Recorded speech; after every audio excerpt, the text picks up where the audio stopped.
அனைவருக்கும் இனிய காலை வணக்கம். இன்னைக்கு நம்ம ஒரு புது பாடத்தை பார்க்க போறோம்.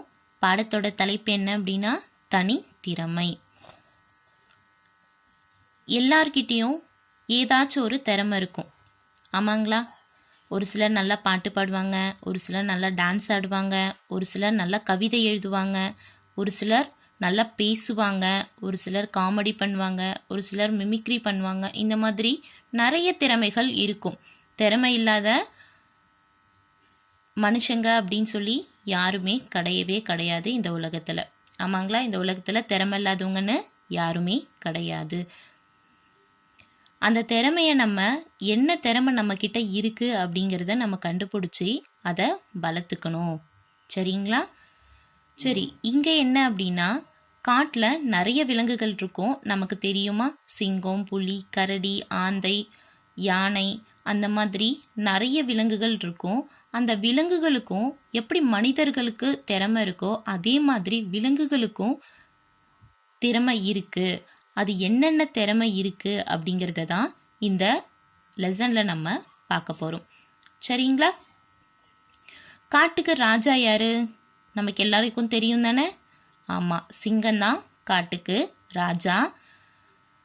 என்ன பண்றாங்கன்னா, இந்த சிங்கம் வந்துட்டு சில நாள் வெளியூர் போற வேலை இருக்கிறதுனால தன்னுடைய ராஜா பதவிய, அந்த பொறுப்பை என்ன பண்றாங்க அப்படின்னா புலி கிட்ட கொடுத்துட்டு போறாங்க. யார்கிட்ட கொடுக்குறாங்க? புலி கிட்ட கொடுக்குறாங்க. இப்ப யாரு காட்டுக்கு ராஜா? சிங்கம் வெளியூருக்கு போனதுனால புலி தான் இப்ப காட்டுக்கு ராஜா. அவர் திரும்பி வர வரைக்கும் அந்த காட்டுக்கு ராஜாவா யாரா இருக்க போறா? புலி தான் இருக்க போறா. இந்த புலி என்ன பண்றாங்க அப்படின்னா, அவரு ராஜாவானதுனால அவங்க மீதி இருக்கிற விலங்குகளுக்கெல்லாம் பதவி கொடுக்குறாங்க. அதுல முதல்ல யாருக்கு கொடுக்குறா அப்படின்னா படைத்தளபதி பதவியை வந்துட்டு சிங்கக்குட்டிக்கு கொடுக்குறாங்க. சிங்கக்குட்டிக்கு என்ன பதவி கொடுக்குறாங்க? படைத்தளபதி. சரி வாங்க முதல்ல பாருங்க. காட்டின் ராஜாவான சிங்கம் சில நாள்கள் வெளியூர் சென்றபோது புலிக்கு தனது பொறுப்புகளை ஒப்படைத்து விட்டு சென்றது. சொன்னா அதோட பொறுப்பெல்லாம் யார்கிட்ட கொடுத்துட்டு போறாங்க? புலி கிட்ட கொடுத்துட்டு போறாங்க. புலியும் சில நாள்கள் ராஜாவாக பதவி ஏற்றுக்கொண்டது. படைத்தளபதியாக சிங்கக்குட்டி பொறுப்பேற்றது. இங்க படைத்தளபதி யாரு? சிங்கக்குட்டி.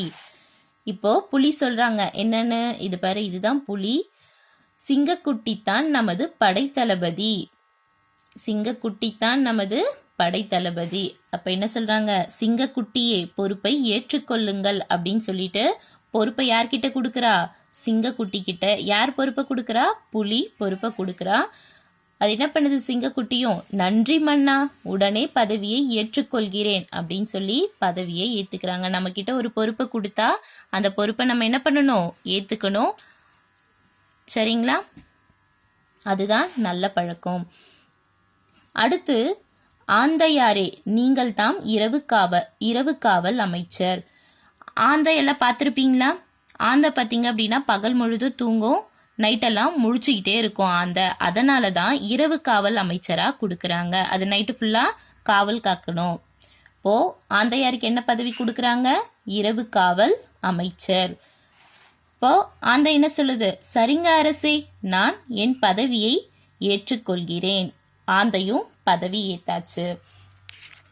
அடுத்து யார் வரா? கழுதையாரே உமக்குரிய பதவி. கழுதைக்கு என்ன பதவி கொடுக்கலாம் அப்படின்னு சொல்லி புலி யோசிக்கிறாங்க. அப்ப திடீர்னு ஒரு கரடி வருது. வந்து என்ன சொல்லுது? ஐயோ ராஜா ராஜா, இந்த கழுதை ஒரு முட்டாள், கழுதையால எந்த பயனும் இல்ல அப்படின்னு சொல்லுது. ராஜாவே ராஜாவே, இந்த கழுதை ஒரு முட்டாள், கழுதையால் எந்த ஒரு பயனும் இல்லை அப்படின்னு சொல்லுது. யார் சொல்றா? கரடி சொல்லுது. புலி கேக்குது, அப்படியா அப்படின்னு சொல்லிட்டு. அப்ப கரடி என்ன சொல்லுது? இதே போல் முயல், ஆமை இரண்டும் எதற்கும் பயன்படாது அப்படின்னு சொல்லுது. முதல்ல என்ன சொல்லுச்சு? கழுதை வந்துட்டு எதுக்கும் பயன்படாது, அதனால எந்த பயனும் இல்லை அப்படின்னு சொல்லுச்சு. அதே மாதிரி முயலும் ஆமையும் எதுக்கும் பயன்படாது அப்படின்னு சொல்லுது. இப்ப அதுக்கு ரீசன் என்ன சொல்லுது? ஏன் பயன்படாது அப்படின்னு சொல்லிட்டு, ஆமை ஒரு சோம்பேறி, அது எப்போதும் மிக மெதுவாக செல்லும். முயல் எதை பார்த்தாலும் மிரண்டு மிரண்டு ஓடும். ஆமை மெதுவா போகுமா, நமக்கெல்லாம் தெரியும் தானே. அப்போ ஆமை ஒரு சோம்பேறி, அது எப்பயும் மெதுவா தான் போகும், அதனால எந்த பயனும் இல்லை நமக்கு.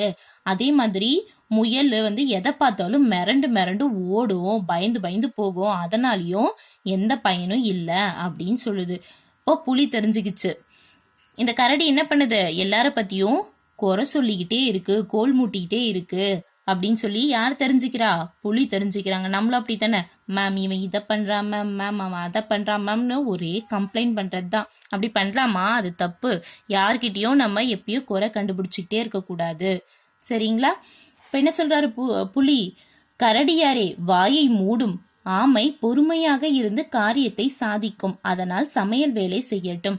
சரி, சமையல்ல பொறுமையா செய்யணும். நம்ம அவசர அவசரமா செஞ்சோம் அப்படின்னா நம்ம சாப்பிட முடியுமா, அந்த சமையலை சாப்பிட முடியாது. அதனால பொறுமையா இருக்கிறதுனால ஆமைக்கு என்ன வேலை கொடுக்கறாங்க, சமையல் செய்யற வேலைய கொடுக்கறாங்க. அடுத்து முயல் அதிவேகமாக ஓடும். ஆமாவா, முயல் ரொம்ப ஃபாஸ்டா ஓடுமா, எனவே தேவையான பொருட்களை சேகரித்து விரைவாக கொண்டு வந்து சேர்க்கும் வேலையை செய்யட்டும்.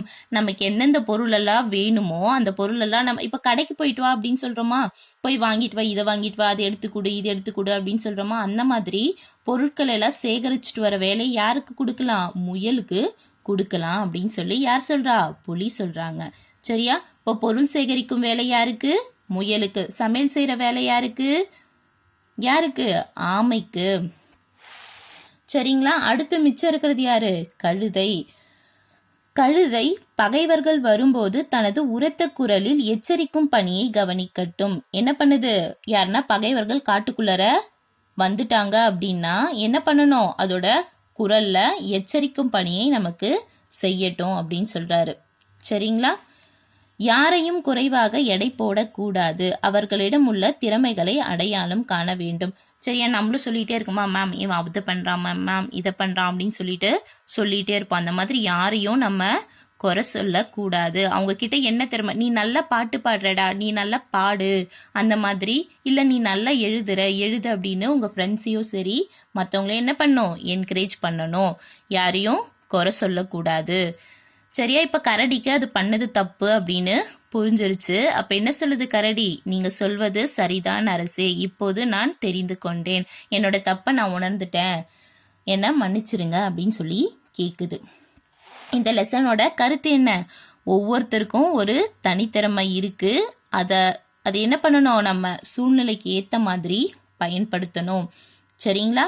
ஒவ்வொருவருக்கும் தனித்திறமை உண்டு, அதை அறிந்து சூழ்நிலைக்கு ஏற்ப பயன்படுத்த வேண்டும். சரிங்களா. உங்ககிட்டயும் எல்லார்கிட்டயும் திறமை இருக்கும், அதை அந்தந்த சுச்சுவேஷனுக்கு ஏற்ற மாதிரி, சூழ்நிலைக்கு ஏற்ற மாதிரி நம்ம அதை பயன்படுத்தணும். நீங்க பயன்படுத்துவீங்க அப்படின்னு நான் நம்புறேன். அடுத்த வீடியோல இதுக்குண்டான கொஸ்டின் ஆன்சரை நம்ம பார்க்கலாம். சரிங்களா.